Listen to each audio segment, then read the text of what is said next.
Venu entre eux, il était tireur sportif et inconnu des services de police. Aucune histoire de violence entre eux n'a été signalée.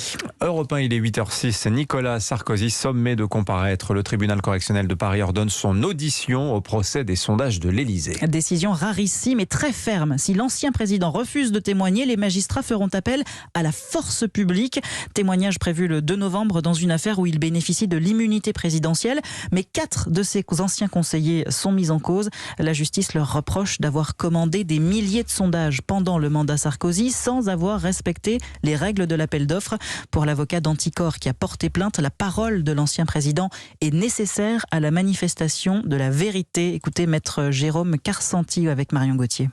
Je crois que le message qui est envoyé par la justice aujourd'hui aux hommes politiques est très fort. Ça vient dire qu'un ancien président de la République n'est pas au-dessus des lois et qu'il ne peut pas refuser de venir témoigner et que s'il le refuse, eh bien à ce moment-là, des gendarmes iront le chercher. Petit à petit, la justice est en train de marquer très bien son territoire et de montrer aux élus qu'ils sont responsables de leurs actes et qu'ils ont intérêt à avoir une conduite exemplaire. Je crois que c'est important. Et pour les soutiens politiques de l'ancien président, c'est une tentative d'humiliation. C'est en tout cas le sentiment de Julien Aubert, le député Les Républicains du Vaucluse, au micro d'Alexis de La Fontaine.